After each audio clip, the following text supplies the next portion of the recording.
Yo, what's up you guys? Welcome back to the channel. Today we're going to be comparing two of the most popular PS5 controllers. We're going to put them head to head. We're going to see which one brings the better value, better features, and just overall better controller. But before we get started with this video, I do want to mention some negatives right off the bat with the Dualsense Edge. If you are purchasing this controller for PC, you're going to run into issues. It is not plug and play. I repeat, it is not plug and play. This controller is not compatible with PC at the moment. You guys can make the argument and be like, hey man, I have DS4 Windows installed on my PC. Well, I'm sorry to let you know it is not compatible with Dualsense Edge at the moment. Also, another two softwares that are not compatible that you may be using is Rewasp and Input Mapper. So if you're using any of those three softwares, I'm sorry, it's not compatible with Dualsense Edge. Okay, it's not yet, but they may release it, you know, anytime soon, maybe in the next week or something. But at the time of this recording, it is only compatible with two things. Okay, first things first, it's compatible with Steam games. So if you purchase any games from Steam, you're allowed to use the Dualsense Edge controller with any of those Steam games, because Steam offers their own controller support that is compatible with DualShock controllers, DualSense controllers, and also the Dualsense Edge controller. But at the moment, Steam does not have any feature that allows you to customize those back paddles. At the moment, the only way to customize those back paddles is if you own a PS5. So you do need a PS5 to change those paddles to whatever button you want it to activate. So that's something you need to know. So if you have a friend, go to his place, plug in your controller, assign the paddles to a profile, and you know, come back home, plug it into your PC, because the controller saves the profiles. All right, it's embedded into the controller, it's not a software thing. So if you change any of those profiles to whatever you set it at your friend's place to work, it's gonna work, man. So all you get is you plug it in, and then you just put the profile you set it to, and boom, you're ready to go and play on your PC. Or are you? Are you, man? Okay. And like I mentioned, guys, there is two ways, right? So the second way to connect your DualSense controller to your PC is very simple. All you do is go to Steam and you download this app called DSX. I made a video that's going to walk you through how to do this whole thing, the whole process. But what this app is going to do, it's going to allow you to play any game with the DualSense Edge controller. Yes, any game. So that means if you played, if you downloaded a game through a gaming publisher such as Battle.net, Epic Games, Ubisoft, etc., you're gonna be able to play and use your DualSense Edge controller. You just gotta have it running in the background, guys. Okay, so check out that video. It's gonna walk you through how to install drivers, everything. So that's the second way. So it's only two ways. You either play games through Steam that you purchase from Steam, or you download that app. That's $5, by the way, and you get to use the controller with any software or any app. Okay, so moving forward, so first thing I want to talk about is going to be presentation, guys. As you can see, man, the full unboxing experience is a lot better with Sony. It comes with a carrying case, guys. It comes with a carrying case. You could also get a carrying case with Scuf, but you're gonna have to pay money for that. It is not free. And guys, and let me remind you guys, a Scuf's gonna run you anywhere from $250 to $300, and it does not come with a case. You're gonna have to purchase that separately, and that's gonna run you anywhere from $30 to $50, depending how many add-ons you include, right? So right off the bat, man, the carrying case with the Dualsense Edge is very high quality. You're greeted with this PlayStation symbol, man. You know, that iconic PlayStation symbol. And also, if you look at the zippers, it also has these little zippers with the PlayStation logo, man. And these zippers are plastic. I just want to let you guys know they're plastic. And obviously the carrying case, the zippers, is velcroed, and it's just very high quality. You can tell it just feels very high quality, guys. And once you open the carrying case, you are greeted with some goodies. Now, both of these controllers come with high quality USB Type-Cs to USB-A cables, and both of them are very high quality and feel very nice to the touch.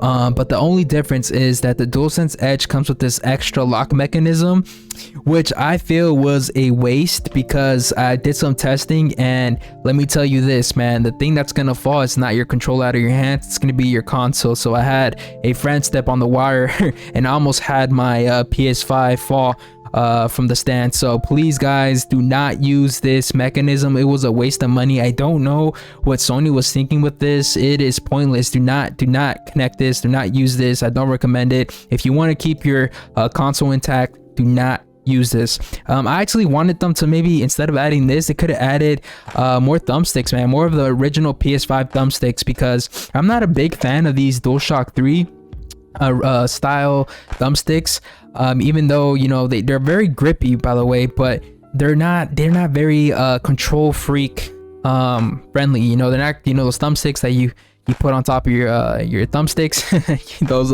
attachments, the control freaks. It just won't sit well, and as you can see, it actually damages the thumbstick itself. So I would steer clear from these, but if you're not going to use it with any of these control freaks or anything like that, yeah, feel free to go. It's very grippy.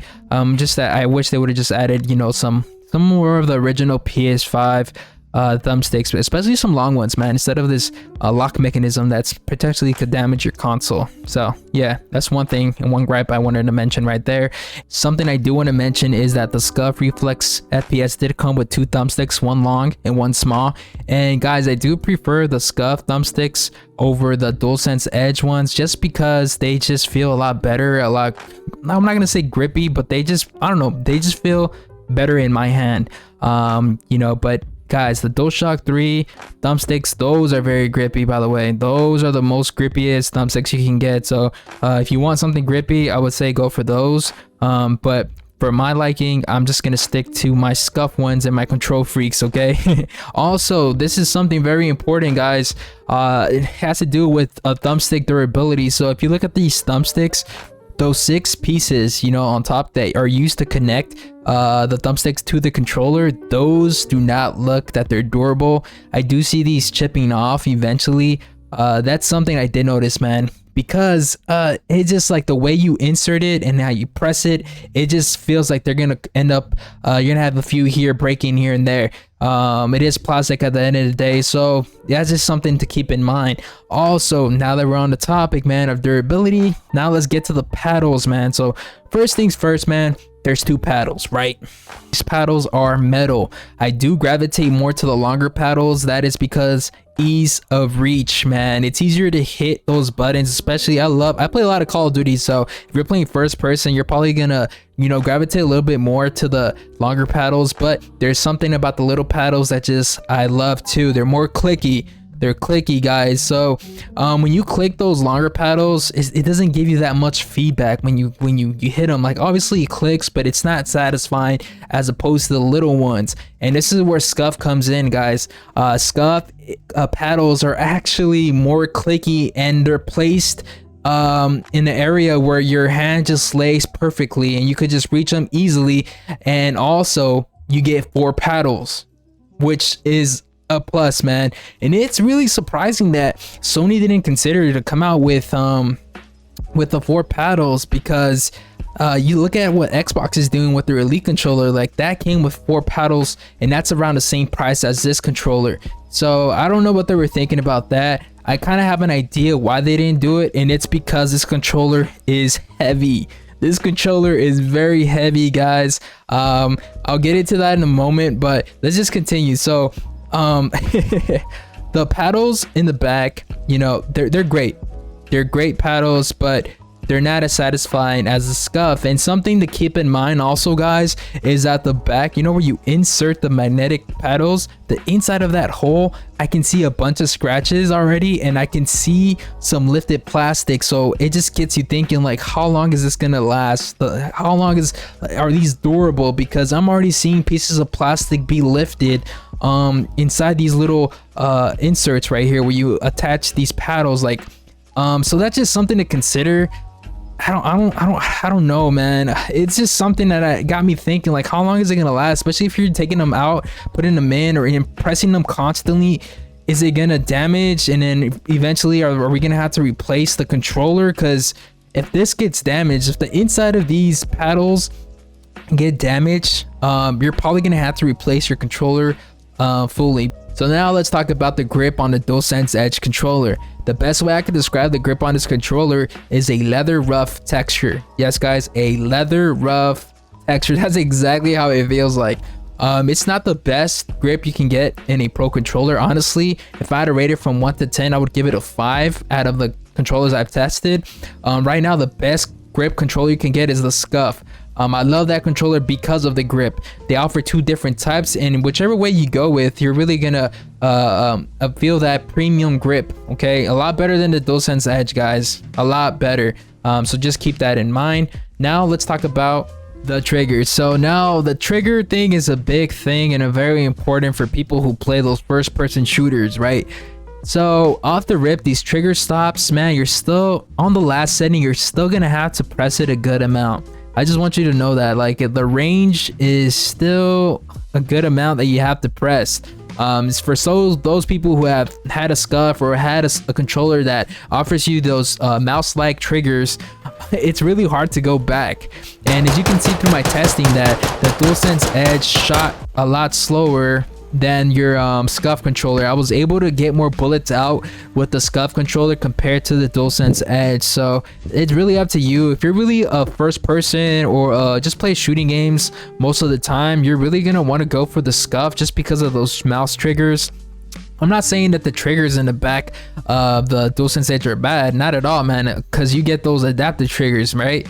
If you love the adaptive triggers, just I would say stick to this. Maybe this Dualsense Edge is something you can't live without, but if you really want an advantage when you're playing games, I would say definitely go for the Scuf controller. Those triggers are gonna help you get shoot a lot faster, aim a lot faster. It's just gonna give you that advantage that you're probably looking for. So that's something to keep in mind. There's another thing I want to mention about the trigger buttons. So I'm talking about the L1, L2, R2, and R1 buttons. So they're the same ones that are on the Dualsense Edge. The only difference is that the R2 and L2 buttons have this texture, right?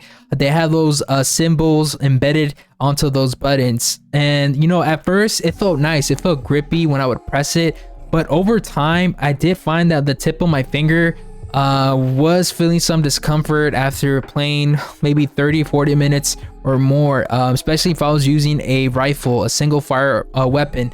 I would like to shoot with the tip of my finger when I use single fire weapons, and I've noticed when I was leveling up a rifle that my finger was starting to you know, hurt a little bit, you know, kind of like it's a little rough. But the majority of the time you're actually shooting with the middle section of your finger, and I didn't feel any discomfort there. So it's more of when you're using single fire weapons where I do feel a little bit of discomfort on the tip of my finger. So that's just something for you. I just want to let you guys know. Now let's talk about the biggest W Sony has with this controller, and that's going to be the swappable stick modules, man. It's so easy to swap too. All you do is hit the release button in the back, the plastic pops up, and then you lift the levers, you pull the module out, you grab your new one that's up $20 that you could buy off of Sony's website, you replace it, you close the lever, you throw the top back on, and it clicks right in, and easy, boom. That's fast. That will probably take you a minute. It is that fast, guys. Honestly, it is fast, and this is the biggest selling point for this controller, because if you get stick drift, boom, replace it, man. That's it. And Scuf doesn't have this feature, man, and it's kind of crazy. They've been in the game for a very long time, and for them to not have this kind of technology where you could just change your stick module is crazy, especially for the prices that they're charging. They're charging you $300. You would think like, hey, they would add something like this, but they don't. Why? Because every company, look, let's be honest, no other company adds this feature because they want to sell more controllers. Sadly, that's how it is. You're gonna get stick drift and you're gonna go out and buy a full-on controller. Now what Sony is doing, they're more incorporating it more as a kind of like an accessory. It's an accessory, 20 bucks, boom, you replace it. So over time, I'm gonna do a review that's like 6 months later, and then I will come back to you guys with my see just how well it's been holding out for, you know, if it's still good in top shape, or that I have to replace it, because that's very important too. Is it reliable? You know, very important. All right, so now let's talk about the PS5 software. So the software is a very good idea. I do feel like it needs some work, because right now the changes do feel a little minimal. I don't really feel the effects on the controller as much. But maybe that's because I didn't really mess with it to the extreme. I just kept my controller most of the time on dynamic and messed around with a little bit of the curve. But you really don't need the software, guys. It's cool feature. You can mess with it, improve your aim, whatever works for you. Just mess around with it, test it, see what's good. But honestly, the effects are very minimal, and hopefully there's an update that can maybe make things a little bit more prominent and more effective, in my opinion. But guys, the software is good, but this is the crazy thing. You need a PS5 to actually adjust the paddles to whichever button you want. So if you're just buying this and you only have a PC, sadly those paddles are going to be useless as of right now. So you're going to need a PS5 to adjust those buttons. So I just wanted to mention that real quick, and keep this part short. So yeah, move on to the next segment. Now, I know a few of you guys are wondering whether this controller is compatible with charging stations. So what I did is I got myself the OVO charging station from Amazon. This is one of the #1 selling charging stations on the site. So I was like, hey, it has a bunch of reviews, a bunch of sales, so let's test it out. So as you can see, it is compatible. So if you have this charging station or something similar to it, your PlayStation Dualsense Edge controller will fit and sit properly on the charging station. So it is compatible, guys, if you guys were wondering that. Also, it's compatible with Scuf, and it's compatible with the regular Dualsense controller. So if you guys are interested in this charging station, I'll link it down below if you guys have a Dualsense Edge. So yeah, man, just for you guys who are wondering, also it is compatible with the Control Freak. So if you have some Control Freaks on your PS5, it's the same thumbstick, so you can attach those thumbsticks on your PS5 and no questions asked. They're gonna fit perfectly with your controller, and it's just not gonna fit perfectly with the DualShock 3 thumbstick. So just keep that in mind, guys. Now this is one of the things that I feel like is very important to mention that hasn't been mentioned in a lot of these reviews. So the Dualsense Edge controller is a very, very heavy controller, in my opinion. So let's just weigh the regular PS5 DualSense controller. As you can see, it weighs about 282 grams. That's on average. That's on average on controllers. So now let's weigh the Scuf controllers. You can see we're looking at 233 grams, guys. You see, you see, that's a difference, man. That's like 50 plus difference right there. But now if you weigh the PS5 DualSense Edge, look at that. 335 grams. That's 100 grams more than your Scuf controller. That is crazy, and that's a very noticeable difference, guys. And for me, that's a feature that's very important. I want a light controller, especially if I'm gaming for hours. I don't want to. I mean, you could get adjusted. Like I said, look, I played for 2 weeks. Obviously, I got adjusted to the weight of this controller. But when I went back to my Scuf, dude, I missed it. I missed my Scuf. It was light. I missed my triggers. I missed my 4 paddles. It was just something that it's my favorite controller, guys. I've mentioned this in the past reviews, and it's one of the best controllers out there. Yes, there's might be some quality issues, but it is just feature packed.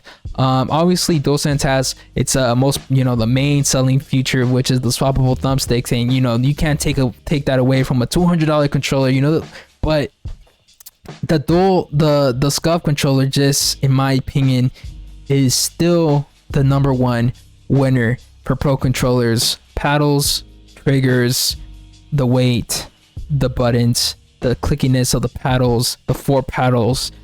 It's just easy compatibility with the PC, not to mention plug and play, guys. Come on guys, that's right there. Especially if you're playing on PC, plug and play with the Scuf. DualSense Edge, gotta download these apps. It's still need the drivers. Like, come on guys, it's just such an issue.